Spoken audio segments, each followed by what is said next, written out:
ঘনিয়ে আসছে জাতীয় সংসদ নির্বাচন, জমে উঠেছে ভোটের প্রচারণা। ব্যস্ত সময় পার করছেন প্রার্থী ও সমর্থকরা। লিফলেট বিতরণ, উঠান বৈঠক ও জনসভায় জনসংযোগের পাশাপাশি সামাজিক ও ধর্মীয় কর্মকাণ্ডও বেড়েছে প্রার্থীদের। চলছে অভিযোগ পাল্টা অভিযোগ। প্রতিনিধিদের তথ্য ও ছবিতে ডেস্ক রিপোর্ট। 72 ঘন্টা ময়েশ্চার লক সমৃদ্ধ লিলি বডি ওয়াশ, শিয়া বাটারের গুডনেস স্কিন রিপেয়ার করে রাখে সফট ও গ্লোয়িং। সকালে নাটোর 2 আসনের বিএনপি প্রার্থী অ্যাডভোকেট এম রুহুল কুদ্দুস তালুকদার দুলু নির্বাচনী ইশতেহার ঘোষণা করেন। বেকারদের কর্মসংস্থান, ঘরে ঘরে গ্যাস সংযোগ, শিক্ষা, স্বাস্থ্য ও নিরাপত্তা নিশ্চিত করার প্রতিশ্রুতি দেন। আল্লাহ যদি আমাকে বিজয় করে, আমার কাছে সবচেয়ে গুরুত্বপূর্ণ যে বিষয়টা, প্রতিটা বেকার যুবক যুবতী ছাত্র ছাত্রীর কর্মসংস্থানটা সবচেয়ে আমার কাছে অত্যন্ত গুরুত্বপূর্ণ। ব্রাহ্মণবাড়িয়া 6 আসনে 11 দলীয় প্রার্থী মোহাম্মদ মহসিনের জনসভায় অংশ নেন জামায়াতের সেক্রেটারি জেনারেল অধ্যাপক মিয়া গোলাম পরোয়ার। শেরপুরে নিহত জামায়াত নেতা হত্যার বিচার দাবি করেন তিনি। আর ব্রাহ্মণবাড়িয়ার 3 আসনে হিন্দু প্রধান এলাকায় ধানের শীষের পক্ষে গণসংযোগ ও লিফলেট বিতরণ করা হয়।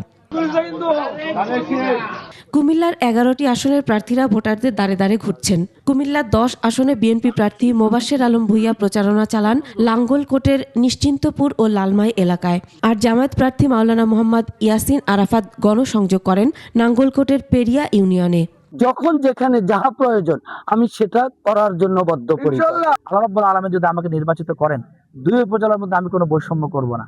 হিলিতে গণসংযোগ করেছেন দিনাজপুর 6 আসনের জামায়াত প্রার্থী আনোয়ারুল ইসলাম।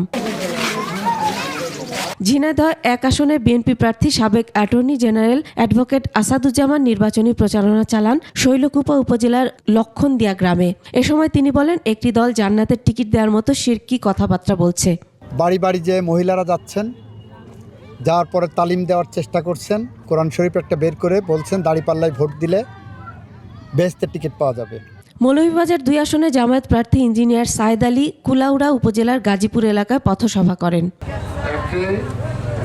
নরসিংদীর পৌর এলাকার শিববাগ মন্দিরে সনাতন সম্প্রদায়ের সাথে উঠান বৈঠক করেন সদর আসনের বিএনপি প্রার্থী খায়রুল কবির খোকন। আর নরসিংদী সদর আসনে প্রচারণা চালান জামায়াত প্রার্থী ইব্রাহিম ভূঁইয়া।